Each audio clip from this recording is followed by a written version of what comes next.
Reimann Davis کی کہانی شاید پاکستان کے سب سے متنازع کہانیوں میں سے ایک ہے، کیونکہ رات کے اندھیرے میں نہیں بلکہ دن کے اجالے میں پیش آئی۔ 27 جنوری 2011 لاہور کی ایک عام شاہراہ اور پھر اچانک گولیوں کی آواز آتی ہے۔ خبر پھیلتی ہے کہ 2 بندوں کو پاکستان کے مین شاہراہ میں قتل کر دیا گیا۔ ایک غیر ملکی شخص ہاتھ میں پستول لیے کھڑا تھا، لیکن اصل سوال یہ نہیں تھا کہ وہ بندہ کون ہے، بلکہ اصل سوال یہ تھا کہ کیا وہ ایک عام سفارتکار تھا یا پھر ایک ایسا بندہ جس کے پیچھے دنیا کی طاقتور انٹیلیجنس ایجنسی کھڑی تھی۔ یہ کہانی ہے ریمن ڈیوس کی۔ سن 2011 میں پیش آنے والا ریمن ڈیوس کیس شاید پاکستان کے سب سے حساس اور متنازع واقعات میں شمار ہوتا ہے۔ یہ صرف ایک فائرنگ کا واقعہ نہیں تھا، بلکہ اس کے پیچھے سفارتی ادارے خفیہ سرگرمیاں کر رہے۔ اس واقعے نے پاکستان میں ایک نئی بیس کو جنم دیا۔ کیا غیر ملکی ایجنسیاں پاکستان میں آپریشن کر رہی ہیں؟ کیا ریاستی ادارے دباؤ کے تحت فیصلے لے رہے ہیں؟ اور آخر وہ کون سا راز ہے جس کی وجہ سے پوری دنیا اس شخص کی رہائی چاہتی تھی؟ آج بھی جب ریمن ڈیوس کا نام پاکستان میں لیا جاتا ہے تو وہ ایک متنازع کہانی بن جاتی ہے۔ 27 جنوری 2011 دوپہر کا وقت تھا۔ ریمن ڈیوس اپنی گاڑی میں موجود تھے کہ اچانک ایک موٹر سائیکل اس کے گاڑی کے سامنے رکی۔ اس پر 2 نوجوان موجود تھے۔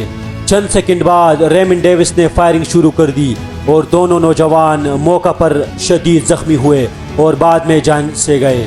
ریمن ڈیوس نے موقف اختیار کیا کہ اسے اپنے سیلف ڈیفنس میں گولیاں چلانی پڑی، کیونکہ اسے اپنی جان کا خطرہ تھا۔ لیکن پولیس اور عینی شاہدین کے مطابق یہ معاملہ اتنا سادہ نہیں تھا۔ بعد کی تحقیقات میں پتہ چلا کہ اگر یہ سیلف ڈیفنس تھا تو گولیاں پیٹھ پر کیوں جا لگی۔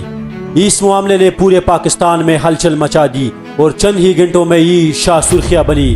لوگ صرف غصے میں نہیں تھے بلکہ یہ سوال بھی کر رہے تھے کہ آخر یہ شخص کون ہے۔ ابتدائی طور پر امریکہ نے کہا کہ ریمن ڈیوس ایک سفارتکار ہے اور اسے سفارتی استثناء حاصل ہے، لیکن دوسری جانب پاکستان میں عوامی رد عمل شدت اختیار کر چکا تھا۔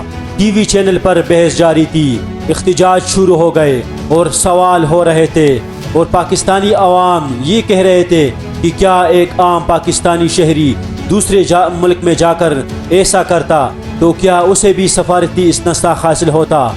پاکستانی عدالتوں میں مقدمہ درج ہوا، ریمن ڈیوس کو جیل منتقل کر دیا گیا، لیکن دوسری جانب انٹرنیشنل میڈیا بھی یہ بات کور کر رہی تھی کہ پاکستان پر سفارتی دباؤ بڑھنے لگا اور امریکہ مسلسل اس کی رہائی چاہتا تھا۔ دوسری جانب پاکستان میں یہ معاملہ شدت اختیار کر چکا تھا۔ بعد میں انٹرنیشنل میڈیا اور رپورٹس نے یہ دعویٰ کیا کہ دراصل ریمن ڈیوس امریکہ کے خفیہ ادارے CIA کا ایک کانٹریکٹر تھا۔ یہ کیس صرف سیاست تک محدود نہ رہا بلکہ اس کے انسانی پہلو بھی تھے۔ جن 2 نوجوانوں کو قتل کر دیا گیا ان کے خاندان انصاف مانگ رہے تھے۔ پورے ملک میں جذبات شدت اختیار کر چکے تھے، لیکن پھر اچانک مارچ 2011 میں اس کیس نے خیران کن موڑ لیا۔ خبر آتی ہے کہ اس کے خاندان نے ریمن ڈیوس کو معاف کیا۔ پاکستانی قانون کے مطابق بعض حالات میں معاوضے لے کر خاندان ملزم کو معاف کر سکتے ہیں۔ اس کے بعد ریمن ڈیوس کو رہا کیا گیا۔ اس کیس کے بعد ریمن ڈیوس کو رہا کر دیا گیا۔ 16 مارچ 2011 کا وہ دن تھا جب سخت سیکیورٹی میں ریمن ڈیوس کو ایئرپورٹ منتقل کر دیا گیا۔ جہاز نے اڑان بھری۔ وہ صرف ایک فرد نہیں جا رہا تھا بلکہ اس کے ساتھ پاکستان میں ایک ایسا باب بند ہو رہا تھا جس کی گونج آج بھی سنائی دیتی ہے، اور آج بھی لوگوں کے ذہن میں سوالات اٹھ رہے ہیں کہ کیا اس خاندان نے واقعی آزادانہ فیصلہ کیا تھا، یا اس پر انٹرنیشنل دباؤ تھا، یا اس پر پاکستانی میڈیا، پاکستانی ریاست دباؤ ڈال رہی تھی۔ یہ کیس آج بھی متنازع ہے۔